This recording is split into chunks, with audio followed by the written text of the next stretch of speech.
प्रिय श्रद्धालुओं, जय श्री कृष्णा, जय श्री राम, जय श्री राधे राधे, जय श्री महाकाल।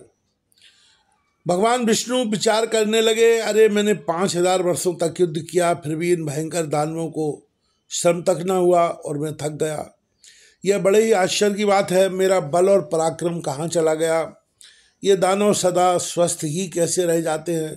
कौन सा ऐसा कारण इस समय उपस्थित हो गया? यूँ भगवान विष्णु को चिंतित देखकर मधु और कैटभ को अपार हर्ष हुआ।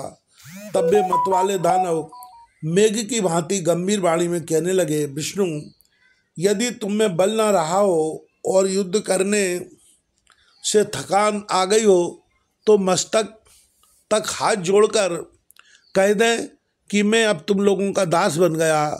महामते, यदि यह न जचे, अभी कुछ शक्ति शेष हो तो युद्ध करो। तुझे तो अब मार ही डालेंगे, साथ ही इस 4 मुख वाले ब्रह्मा के भी प्राण हर लेंगे। सूत जी कहते हैं, महाभाग श्री विष्णु अगाध जल में विराजमान थे। मधु और कैटभ ने उन्हें यूँ खरी खरी सुनाई। उनकी बात सुनकर भगवान शांतिपूर्वक मधुर वचन कहने लगे। भगवान बोले, जो थक गया हो, डरा हो, जिसके हथियार गिर पड़े हों, स्वयं गिर गया हो अथवा अभी तक जो बालक हो, इन पर सूरवीर पुरुष प्रहार नहीं करते। यही सनातन धर्म है। इस युद्ध भूमि में मैंने 5000 वर्षों तक लड़ाई की। मैं अकेला हूँ और समान बल वाले तुम 2 भाई लड़ रहे हो। तुम दोनों समय समय पर जैसे विश्राम कर लेते हो, वैसे ही मैं भी कुछ विश्राम करके युद्ध करूँगा।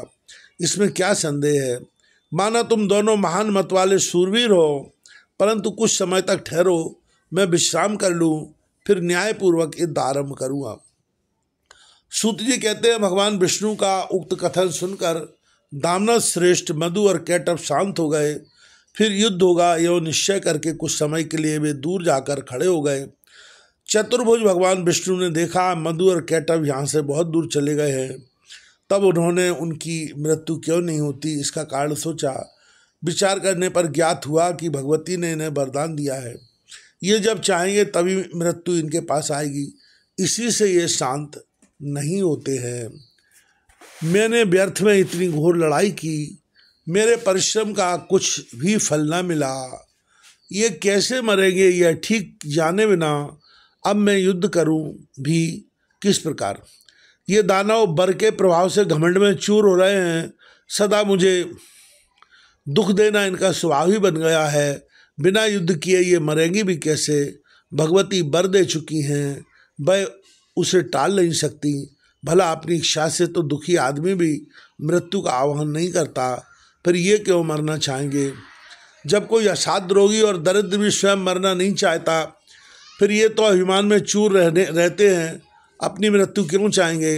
अतः मैं अब सभी मनोरथ पूर्ण करने वाली उन विद्यामयी शक्ति की शरण में चलूँ, क्योंकि अब उनके प्रसन्न हुए बिना कार्य सिद्ध नहीं हो सकता है। भगवान विष्णु यूँ सोच रहे थे, इतने में ही मन को मुग्ध करने वाली भगवती योग निद्रा के उन्हें दर्शन हुए। उस समय वे कल्याणमयी देवी आकाश में विराजमान थीं। आनंद स्वरूप भगवान श्री हरि को योग का ज्ञान तो था ही। उन्होंने बड़े ही रहस्यमय पूर्ण शब्दों में मधु कैटभ का संहार करने के लिए भगवती भुवनेश्वरी की स्तुति की। भगवान विष्णु की स्तुति करने पर देवी मुस्कुराकर कहने लगी, विष्णु, तुम देवताओं के स्वामी हो, हरे अब पुनः युद्ध करने में तत्पर हो जाओ।